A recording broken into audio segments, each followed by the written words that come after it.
Thanks for jumping on the podcast here in, of course, Vancouver, Canada. Wide receiver for the BC Lions. Yes, sir. How do you feel the season's been going so far? Like pretty solid, good year. Yeah, no, it's been solid. It's been great. Everyone's been obviously healthy. Tough. Last two games been tough. It's kind of started way too slow, Mm, but overall, it's been great, man. We've been in the driver's seat, so it's been nice. mhm. And when you have those slow starts, like you were just saying, to certain games or whatever, like what's said to kind of kick everybody in the ass a little bit? Yeah, we try to just find a way to get out of the hole, pick each other up, just try to. Everyone kind of look around and see who's going to make the play. You know what I mean? Instead of just making the play. Yeah. But obviously, we try to give ourselves some encouragement and just tell ourselves to wake up, man. We still got 30 minutes if it's a halftime, you know what I mean? It's a 60-minute game, and everyone knows the CFL it's never over till it's really over. So we always And try a to give lot of each other things that can boost. happen in that time too. Like when you're talking like 20, 30 minutes, that's a ton of time. Yeah, absolutely. So we just try to figure it out, man. And obviously, we don't like starting that way, and that's why we got to start coming out stronger. So it's gonna be obviously we got another opportunity this Saturday that we're all excited about. So Yeah. we just gotta be more urgent. Yeah, yeah. And when you think back to like as a little kid, what is one of your first football memories? Uh my first football memory one's when I go back is when I probably when I first got the ball in like a sweep. Yeah, my coach, I don't know if you know about Little League. They kind of give you the ball and they kind of just the coaches on the field with you, right? They kind of tell you, "Hey, I'm gonna give you the ball here. Go this way." And I got the ball and I kind of circled the defense, just scored my first touchdown. That was pretty dope. That's pretty cool to think back to those memories, eh? Absolutely, and just I know I'm going to be going home this bye week, and hopefully I get to see some Little League football. Yeah, right. Yeah, it must be a Yeah, trip to go back to watch that stuff. Like even high school ball must be like a trip for you, right? yeah. My nephew's he's actually on varsity this year, so I'm definitely going to go catch one of his games. Nice, nice. And you've been playing pro ball for what, close to 10 years, like since 15. Yes. And you signed with the Dallas Cowboys. Like if you're signing with a team, like talk about what that was like for you at that time. Yeah, no, it was super exciting. Especially being around my family. It was either it was no, it was a hit or miss. Either they liked the Cowboys or completely hated them. Right. Right. Uh, I was from Virginia. Washington D.C. was like it's like 30, 40 minutes away from me. So at the time, the Redskins, now the Washington football team, Yeah. commander. Uh, there was a lot of people that was fans of them, and it was just like I didn't want to be close to home, so I just wanted to, I wanted to have the best opportunity for myself as far as where I was going to be signing. And I mean, I think at that time that was just the best. That was just the best fit for me. Hmm. And so and what's this like going through the Wikipedia, and sometimes you're not even really sure, like when you're kind of researching, these interviews, but like talk about the case of mistaken identity, and like this kind of got you kicked off the team, or they released you from the team in Right. 17. And so it was somebody that had ripped off some whatever, stolen something from a convenience store, and they thought it was you, but it wasn't you. Eventually all the charges and stuff were dropped. But was that the reason why you got released from the Cowboys? Yeah, that was. I mean, it's pretty bogus. That's crazy, like, Yeah, to think, yeah, but and yet you're still playing pro ball, like, that could have derailed your whole career.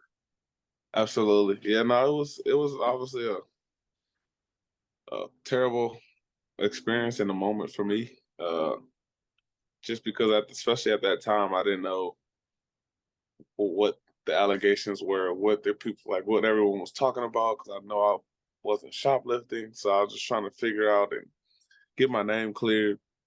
And I just wish I had the opportunity for them to just give me the time to clear my name, but they didn't. I mean, they didn't even have that respect to do that. So Mm, it was what it was there. But overall, I'm just glad that I was able to bounce back. Still figure it out for myself. yeah, totally. Like like you say, you had the bounce back. You go to the Jets, you play with them for a season, and then it's up to the CFL and playing with the Blue Bombers. So what was the biggest difference that you noticed then moving from the NFL and coming to the CFL? What was the biggest difference you noticed right away? The field, how big it was. Mm, I realized when I was playing, I was a lot of my routes were short because I was with the waggle. I felt like I was running. I had a 10-yard route, but I felt like I already ran 20 yards. mhm, So mhm. a lot of my routes got cut short, and I had to get better at that, figure that out because like that whole waggle, you're back 10 yards, you're waggling. That's 10 yards. Then you got a 10-yard route. I got to go another 10, but I just felt like I ran so much that I was always short on my depth. And then like the field was so much bigger. So like when I ran punt returns in the NFL, obviously the field's a lot smaller. When I got up here, when I got to Winnipeg and did it, it was you got a lot more field. You don't need to cut it up so soon. Mm, So I was figuring that out and learned it. But once I learned it, it slowed the game down. interesting. How so?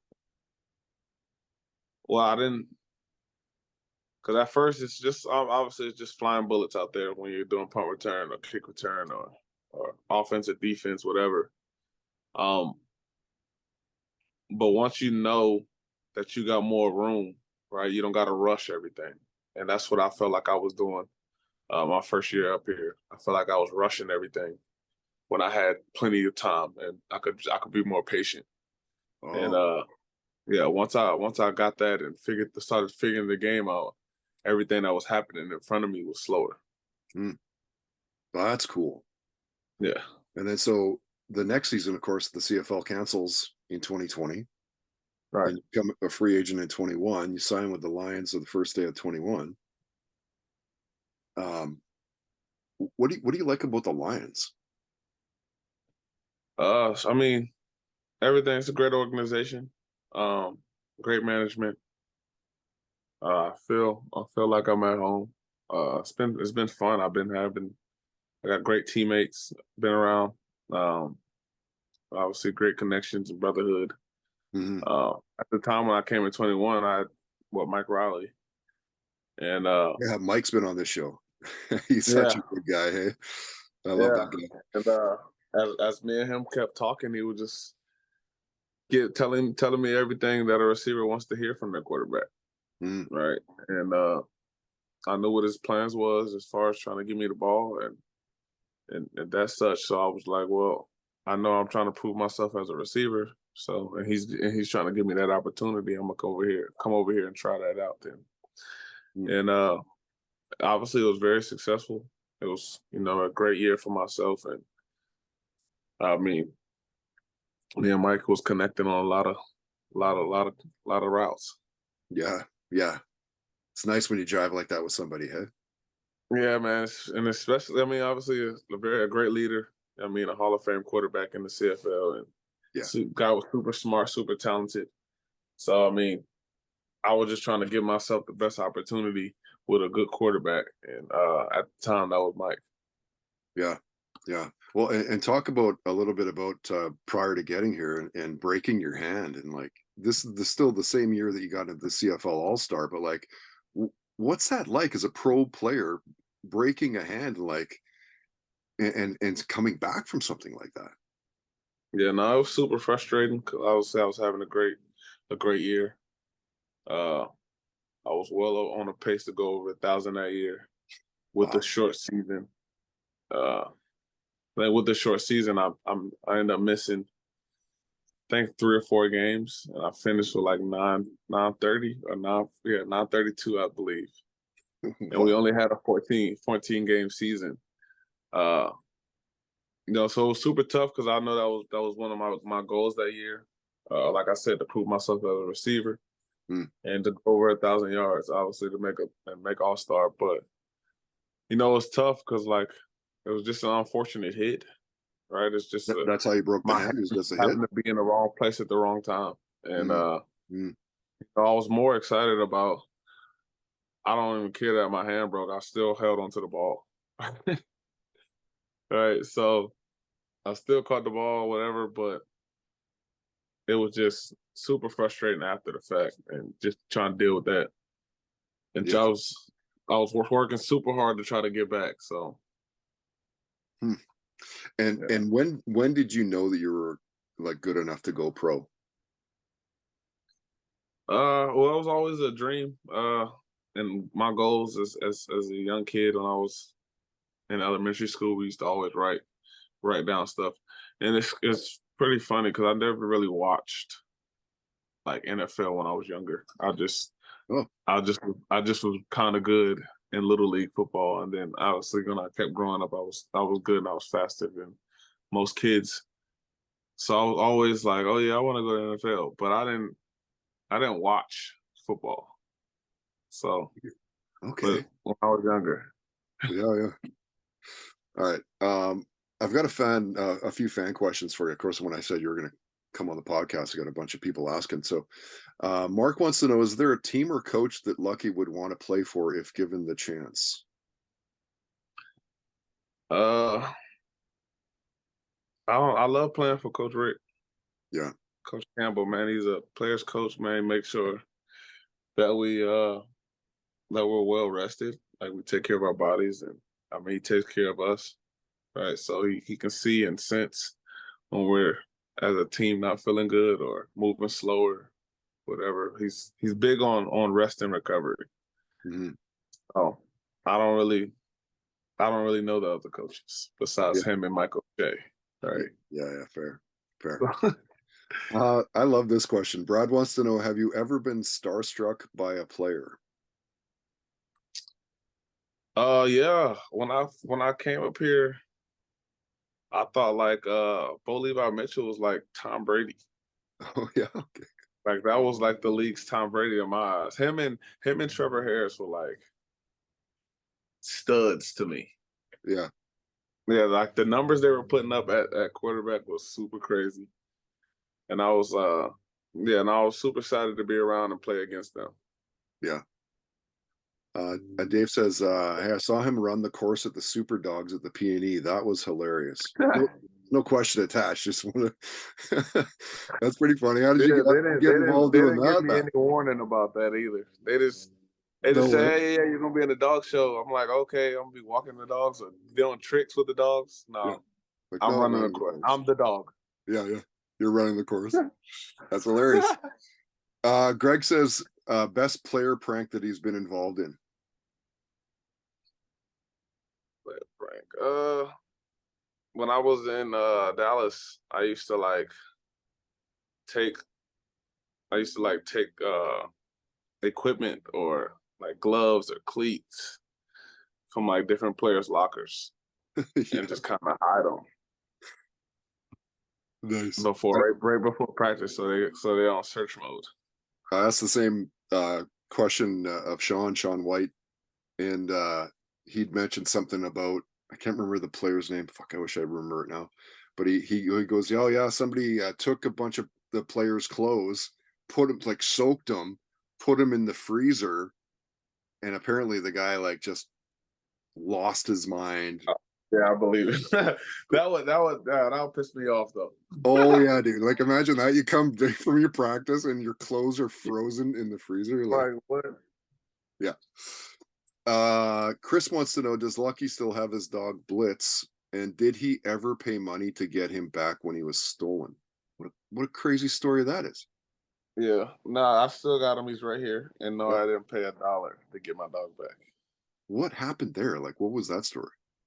Yeah, from what I know, I don't know. I was out of town, but someone I guess apparently came into the crib when I lived in Dallas.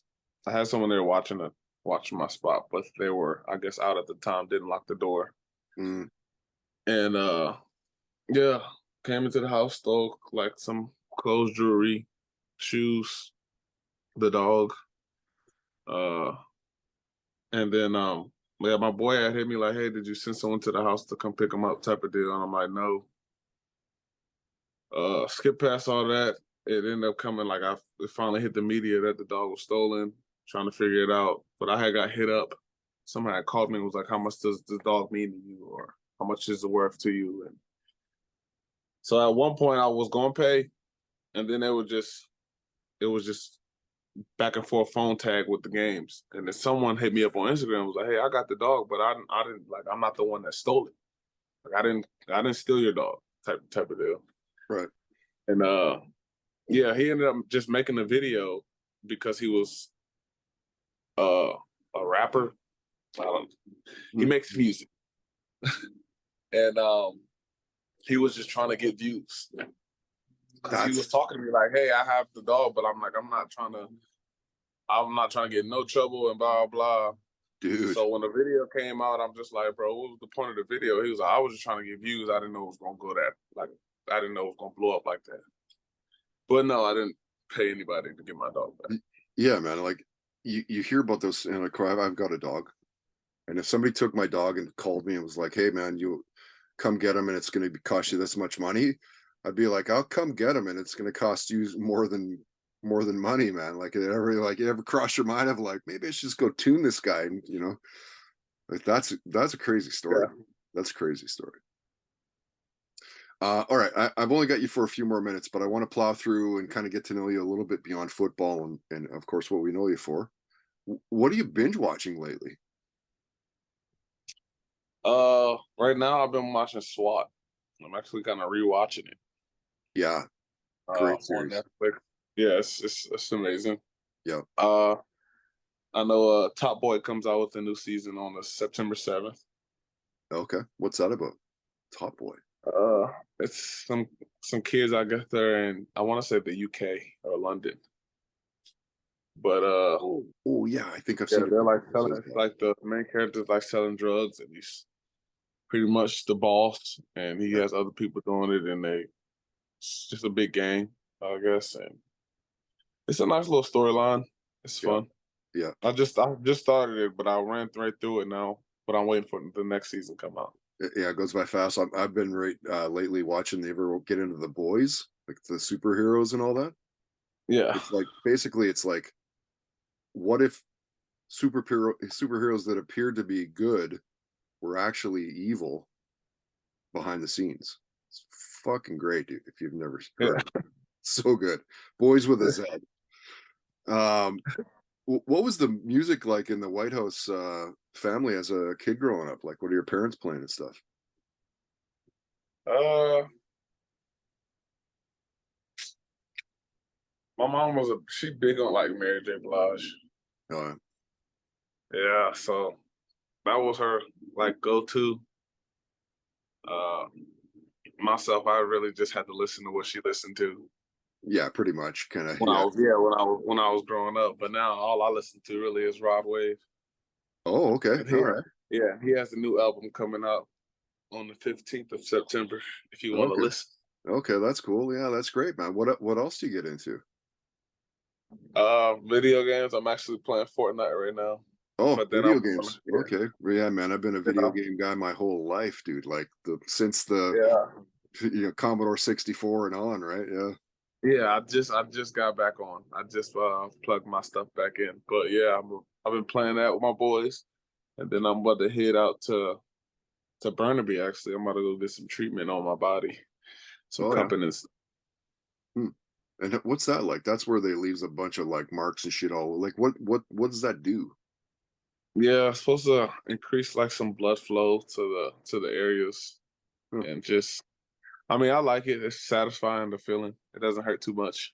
Yeah. Um but I mean it's helping me stay on the field. So I'm It's not nice to gonna have that. It's nice to have that stuff, right? Like, normal yeah. mortals like myself, like we just go to the doctor and hope for the best. Yeah. you know? Yeah, no, it's definitely helping me stay healthy. Yeah. Keep my body right. So Yeah. I'm gonna keep doing it. Yeah, for sure, man. And if not football, like what are the other sports you like to play? Like what do you like to watch with the boys? Uh We watch. What we watch? I mean, without football, probably track. We watched some of the Women's World Cup, Mm, so that was pretty fun. We stole one of their forgot what team was on, but we stole one of their celebrations already. mm, Yeah, nice. so the Women's World Cup was pretty sweet. For the most part, I don't really watch sports a lot. Oh, really? Yeah, no, I rather watch SWAT. Yeah, yeah. Totally right. All right, dude. SWAT or Law and Order or something. Yeah, those are great, man. All right, I'm gonna respect your time here. Like, actually, before I get to the last question, what was your first concert that you went to? 50 Cent. 50 Cent. Nice, man. How old 50 were you for Cent when he that? came out with, yeah, I was probably like 12 maybe. And that would have been like the Get Rich or Die Trying, or what was Yeah, that? that's when he was all about his G unit and Yeah, wearing his vest and yeah, that yeah, was super fun. 'Cause my mom was a big super 50 Cent fan, and I thought his music was great as well. So yeah, she yeah, took same. most of us out there, and we had a great time. Yeah, I mean, that must have been a mind blower for a kid that age. Like, it's pretty young. Yeah, no, especially What do like you, after the movies and stuff. Yeah, yeah, like, what do you specifically remember from that night? Like, what still stands out? I remember him coming out of coming out from the back with his vest, his G Unit vest, like the bulletproof Yeah, vest, and yeah. not being not G-Unit? being Yeah. yeah, not being in my seat at the right time. But we kind of heard him, but then you could see the big screen, so we all like kind of just jetted back to the seats just to see. That's awesome. Love it, man. All right, last one. It's not really a question, it's more of a story. Share a near death story with us where you're like, "Holy shit, I could have just died there." Uh, I was riding my a little pocket bike, a little pocket rocket. It was like those little motor scooters, Yeah, yeah, like a but small ones. it was like a mini chopper. Yeah. And yeah, I'm driving through the neighborhood, and I come up to like a stop sign, and I look both ways. I promise I look both ways. And I kind of did a rolling stop. So I didn't really stop at California the stop special, that's sign. what that's called. Yeah. Yeah. Yeah. So I kind of Roll up looked to it. left and right. I'm hitting it, and then I let go of the gas. I'm still going. And there's no one there. So when I hit it again, I'm turning left, it smacked by a car. Tears my little chopper up. I was so mad. But luckily I have my helmet on. Holy And shit, how old are you for this? I was probably like 13 maybe. 13, Wow. 14. Yeah. I got back up and yeah, got back on my chopper, broke my mirror. So I was upset about that because I didn't have insurance. Oh my god, dude. Yeah, it could have been bad. Yeah, Could have no. been bad. But yeah, the mailman came up to me, was like, "Hey, you good?" I'm like, "Yeah." I'm fine. Look at my chopper. Yeah, yeah. I'm fine. The bike's not though. Awesome. Hey man, thank you again for doing this with us today. On Twitter, you're at Luck Too Fast. That's the number two and fast with two T's, and then it's Yes, Luck Too Fast, the number two and just regular fast on Instagram. yes, sir. Anything else? No, sir. Appreciate you. All right, man. Thank you. I guess we'll see you online. We'll see you on the field. Good luck with the rest of the season and go Lions.